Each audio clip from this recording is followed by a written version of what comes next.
ইনি কে আপা? উনি আমার বড় ভাই। আপনার দুইটা ছেলে আপা? কিন্তু আপনি তো বলেছিলেন নিতুর একটাই ভাই। আগের ঘরের সন্তান। তার মানে একটা সৎ। আমার বাবার 3 সন্তান। তার মানে একটা সৎ। আচ্ছা আচ্ছা ঠিক আছে।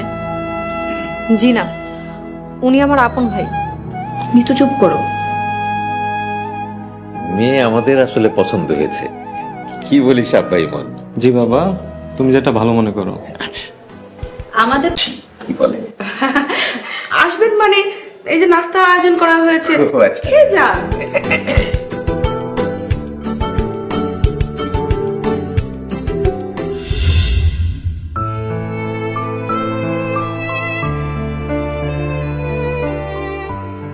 ভাইয়া তোমার কি মন খারাপ? নিতু আমারও বোন, ওর ভালো মন্দ দেখার দায়িত্ব তো আমারও আছে। তুমি নিতুর আপন ভাই না, নিতুর আপন ভাই সুজন। আর তাছাড়া নিতুর দায়িত্ব তো আমরা তোমাকে দিইনি। ভাইকে কখনো বোনের দায়িত্ব বুঝিয়ে দিতে হয় না। একজন বড় ভাই সবসময় ছোট বোনের দায়িত্ব নিজ থেকে কাঁধে নিয়ে নেয়। তোমাকে আর কতবার বলবো, হ্যাঁ? নিতু তোমার আপন বোন না, সৎ বোন। দেখেন মা, সম্পর্কের এত প্যাচ গোছ না আমি ঠিক বুঝি না। আপন পর সৎ এগুলো কি ধরনের কথা? আমি শুধু বুঝি নিতু আমার বোন, ব্যাস। আর নিতু তো আমাদের কারো কাছে বোঝা না যে ওকে অন্যের কাঁধে চাপিয়ে দিতে হয়েছিল।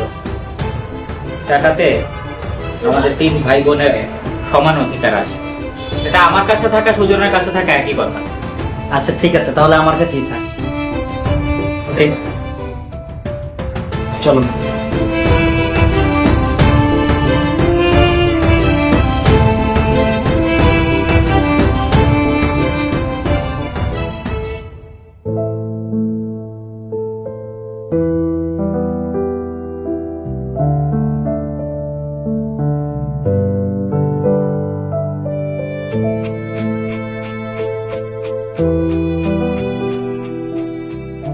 ভাইয়া, বাবা টাকাগুলো তোমাকে দিয়ে গেছে।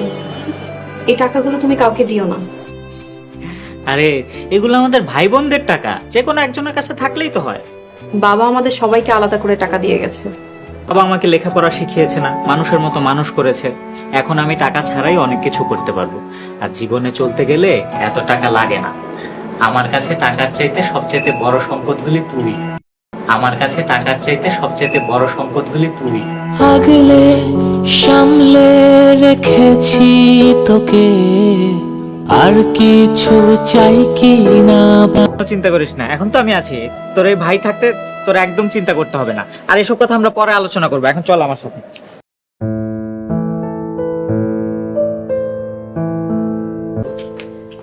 মা আসেন।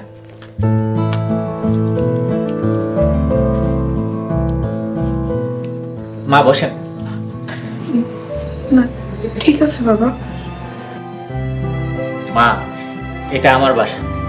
আমার বাসা মানে আপনারও বাসা। এখন থেকে আপনি নিতু এই বাসায় থাকবেন। তা কি করে সম্ভব বাবা? নিতু আমার বোন। আমার বোনের জন্য আমি সবকিছু করতে পারি। তুই তো সবসময় আমাকে নিজের ভাই বলে মনে করেছিস, নিজের ভাই বলে মানতি। এই বোনের জন্য আমি সবকিছু করতে পারি।